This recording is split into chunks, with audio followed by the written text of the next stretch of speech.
by the way, not knocking anyone's college degree, but for me, it was the worst decision I'd ever made. I wasted 10 years of stress. I paid Mhm. all of it cash myself. I never used it like you. Welcome to Unstoppable Podcast with Harry Sardinas, inspiring conversations with influential millionaires, investors, thought leaders, entrepreneurs who are making a massive difference with their innovative products and services, and sharing the challenges and wisdom of how they sold their first million.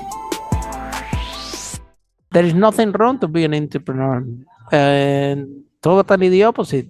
It's us who create jobs. It's us who move forward the economy. I remember in London, once I want to buy a house, and they told me, "You no, we're not gonna give you a mortgage." To me, no, no, no. To my employees, they all want to give the mortgage, but not to me. I said, "Look, I am the. They all work for me.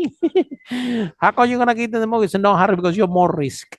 If the employee lost the job, they also can find another job, but you own the business, so if the business collapse, no, you are a huge risk. So we are, and on the eyes of society or in the finance world, so we are high risk. So nobody wants to deal with us.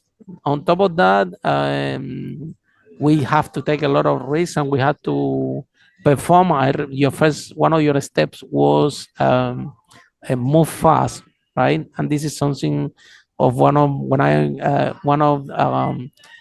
the things that I have is something called speed of implementation. The people that know me closely, they know that when I'm moving really, really fast, and probably have been one of the main things of the success. Sometimes I move so fast that I don't analyze the risk properly, and there are a lot of failures as well and lessons to be Yeah. learned. But speed of implementation, definitely, the faster you fail, the faster you know what's going on, and the faster you can fix it. So, what message do you have for parents uh,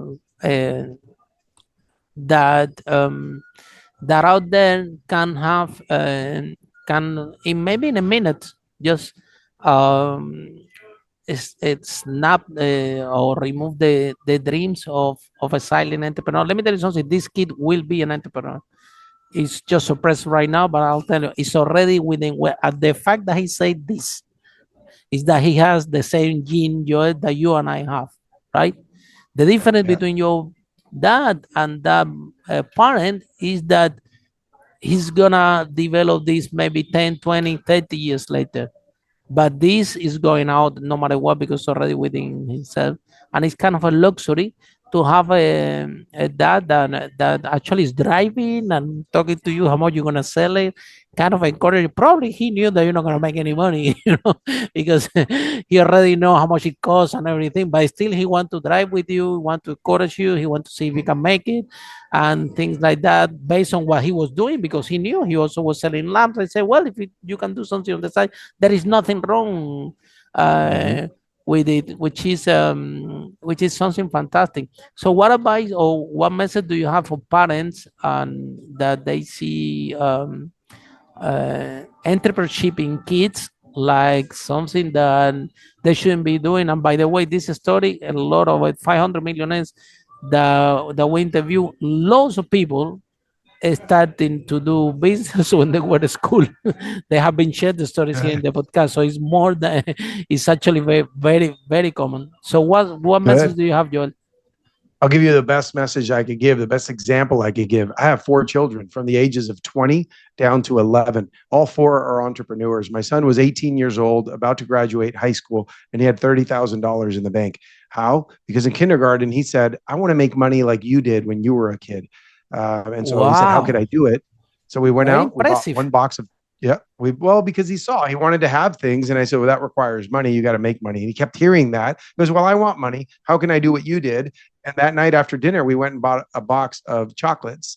And then we went door to door. I watched him from the sidewalk. He went up to the front door of the neighborhood and he went like that. And he made a lot of money. That's how he made most of his money when he was 18, got to 30,000, bought a car cash, started paying me rent at 18 years old in high school, and just did all these great things. Wow, very And as impressive. you go down, all four of our kids have done those things. And here's where I know this worked. Here's where I know this is true because two of them are still minors, but the other two are adults. And those two are out in the world. And they've both told me something very powerful. They've said, this world is so easy. One is in the university, and the other one's working full time as a mechanic and in the Army Reserves, 1 weekend a month, 2 weeks a year in the summer. And they've both said everything is so easy. It's because at home we prepared them for reality. And how do we prepare them for that? Hey, you're on your own financially. We're going to help you get rich, but then you're on your own. So you got to be smart with your money. You can't make excuses. You got to move fast. You got to work. You got to hustle. You got to knock on those doors. And so they've done all of that. They've been doing it for years. One of my sons just turned 18. He's going to make $78,000 this year. He's doing very well.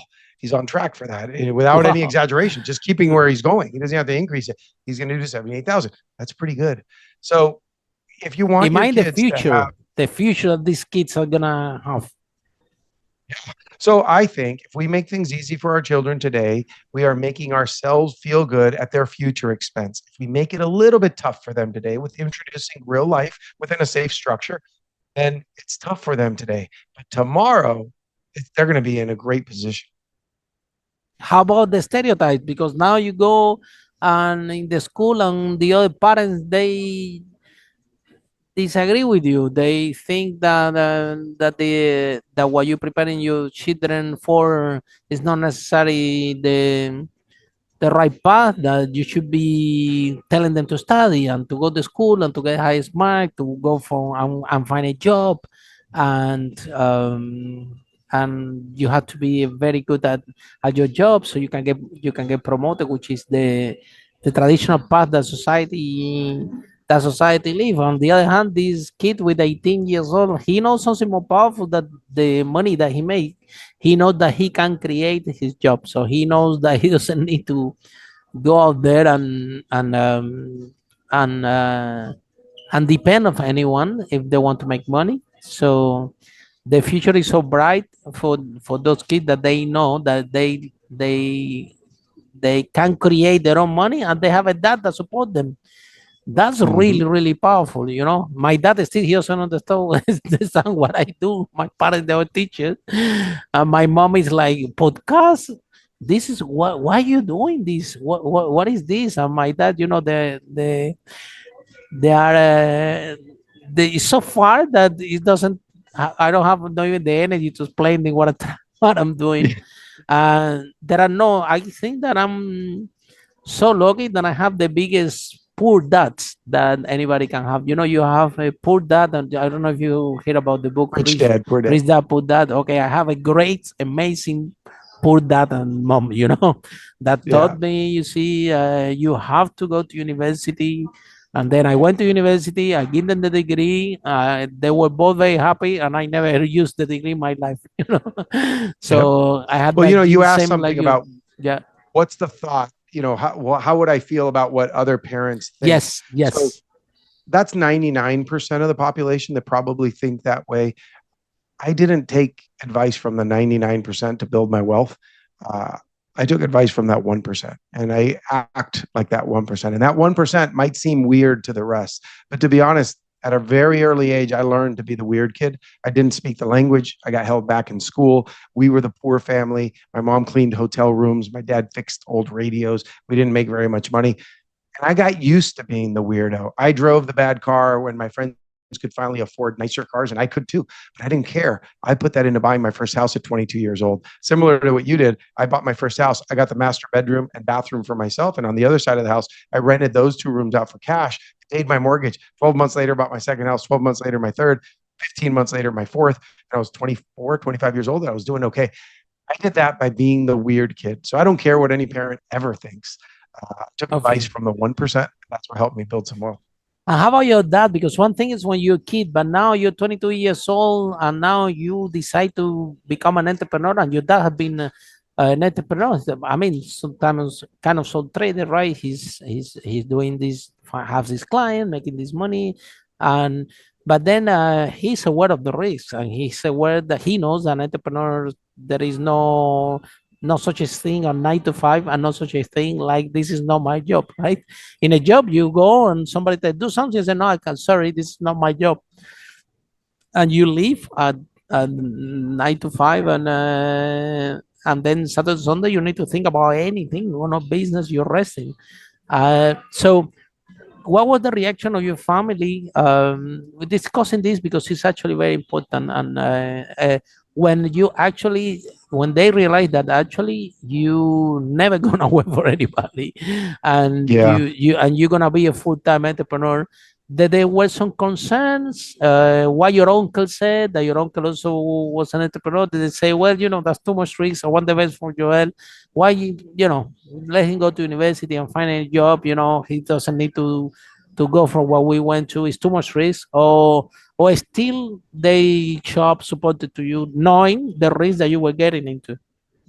Yeah, my dad's not one to take much risk. He always had a full-time job and just did little things on the side to make a little bit extra. Give you the good news is that for many years, in 1 month, my net profit for the month was double my parents' annual salary combined. So my parents made very little, and I made a lot of money for decades. So in the end, it worked out. But my dad's advice was just keep a full-time job, and whatever you do, just do it on the side small and finish college. Yeah, they want to keep you safe. Yeah, they want to keep me safe, but that's their mentality. And I learned that after a while of bad advice from my dad. He kept saying, just slow down, stop doing that. Welcome to my club. My mom is the same. Expanding, don't expand. To my mom, every time that says expanding, don't expand. Why you need to expand? No expansion. And she doesn't even know what I'm expanding. Yeah, I had the same thing. I bought 14 competitors in the apparel space when I owned my apparel company that I built. And we sold millions and made 7 figures net profit every year. And I remember acquiring a customer and telling my dad about it. And I said, Dad, you're not going to believe it. I'm buying this business for like 300,000. It's nothing. It's going to make me like 300,000 net profit a year. And it's going to run from day one. It's a competitor. It's perfectly aligned. It's my same factory, my same tech team. Everybody's building it. And my dad said, when is it enough? I thought, I'm having the time of my life. And these are pretty secure gambles I'm taking. And now he says that he realizes that it was his limitations.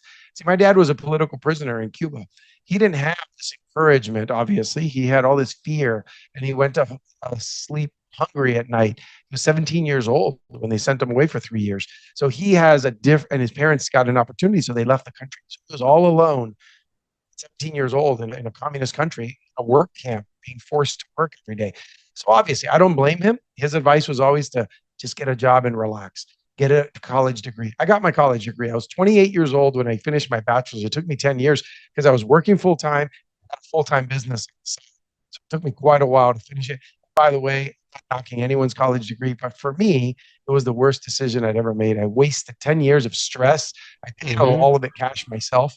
I never used it like you. Follow us for more interviews with world's most influential, audacious entrepreneurs that overcame challenges and adversity, providing you with the blueprint of how they sold their first million so you can grow your business exponentially.